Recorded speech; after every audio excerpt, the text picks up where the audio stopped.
Hey, what's going on, guys? So I'll be taking a look at another panoramic tripod head from Movo. This one is called the MTP2000, and this is a mechanical head versus the electronic one that I reviewed a few weeks ago. So what that means is this one's quite a bit smaller, and it will not require any batteries or recharge or anything like that, and it will actually be quite a bit cheaper as well. So we'll go ahead and take a look at it.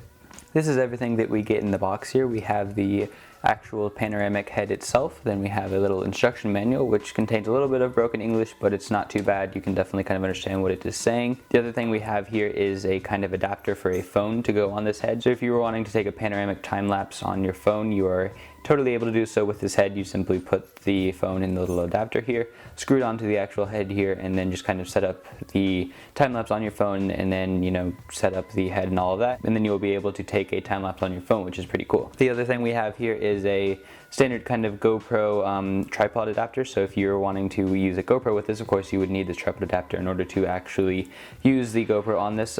Most people have these, I would say, so it's still cool that they include one, of course, but I would say most people probably already have one of these because they're very useful, and I want to say they come standard with most GoPros. So if you've kind of bought like any accessory kit ever, you probably have one of these, but it's definitely cool that one of these is included so that you are able to, you know, use a GoPro with this head. The actual head here looks pretty good. If you kind of want to compare it to something, here is it compared to a penny. Just to kind of give you a reference of the size and everything like that, it is a lot smaller than the previous panoramic head I reviewed from Movo.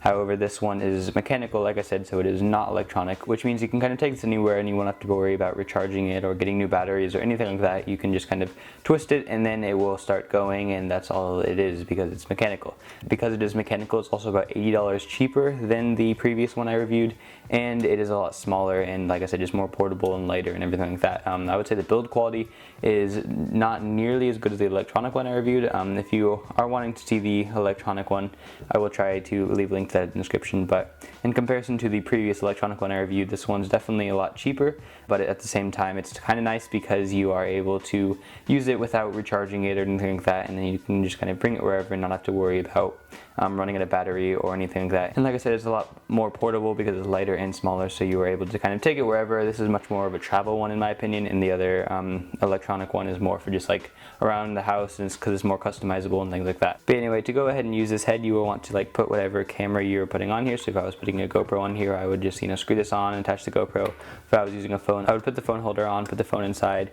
and yeah, if I was using a camera, of course I'd put the camera on. It's pretty self-explanatory there. But then you want to go ahead and twist it clockwise. So if you are to use it, you see the little dashes here. It's currently almost lined up with 120 minutes for 360 degrees, so we can kind of twist it like this, and then you kind of just twist it to whatever you want it to be, so 30 minutes 90, and then once you do that, it'll just start clicking. So I'm sorry, it's going to be clicking for a very long time, and then it'll go ahead and be like spinning, you know, because that's kind of what it's supposed to do. So it really is as simple as that. You have these three intervals. You have 120 minutes for 360 degrees. One minute, I'll try to stop this. One thing that is very annoying is when you stop it, it's an extremely loud ringing sound.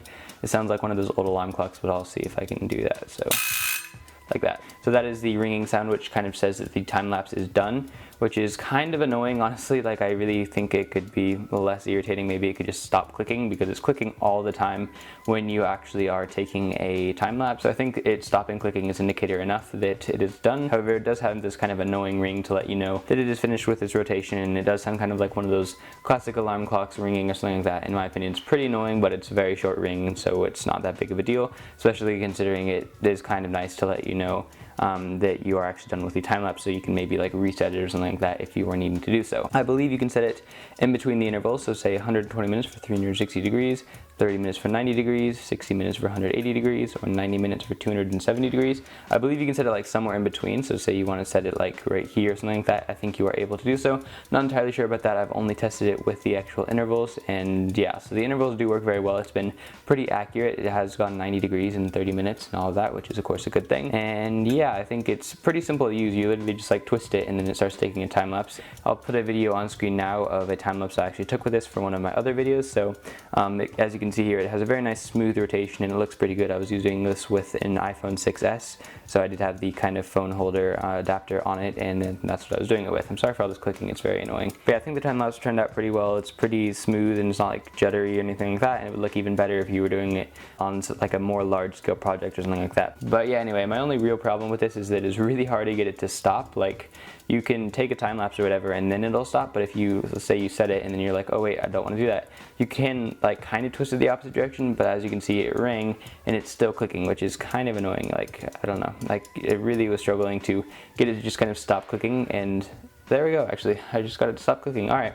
So yeah, that is the only kind of thing that's a little bit annoying, is that even if you do like undo what you just did, then it will kind of be clicking for a lot longer than you would like it to, but it's really not that big of a deal because the clicking is kind of quiet. And yeah, the other thing I don't really like about it is the clicking. I mean, it makes sense because it's a mechanical head, so it does kind of have to click, otherwise it, you know, wouldn't work. But it would be a little nicer if it was like better noise proofing or something like that. I don't know, it's just a little annoying that it's constantly clicking while you're doing something, and if you're trying to focus and you hear this constant clicking in the background, it's a little bit irritating, but not that big of a deal. It is very nice and portable, and it's actually pretty inexpensive too, which is very nice because it will give you much better time lapses, because you know how you have a panoramic time lapse rather than just a time lapse in a fixed position. And since I've got heads like these, I've never taken a time lapse in a fixed position just because it looks so much cooler if it's actually rotating while you're taking the time lapse. But yeah, as for like using it, I have called it a tripod head several times because you can actually put it on a tripod, but you also totally have the option of just setting on a table. It has a flat bottom, of course, with a nice little pad on it, so if you were wanting to, you can totally just kind of set it on the table. Then you can just kind of set it on the table, and then you're able to take a time lapse this way. You don't necessarily have to put it on a tripod, but if you do put it on a tripod, you are able to customize the position it's in and everything like that a little bit better. But yeah, anyway, this has been my review of the MTP2000 motorized time-lapse tripod head from Movo. If you guys like to purchase your product, of course the link will be in the description, as it always is. And if you enjoyed this video, then a like rating is always appreciated. If you'd like to see more videos similar to this one, feel free to subscribe. And if you saw something that I did wrong, or something that I could like improve upon in this video, or something like that, please feel free to leave a comment. I'm always looking for constructive criticism and all of that. This has been Jordan for Joe Reviews. Thank you guys for watching, and I'll see you in my next review.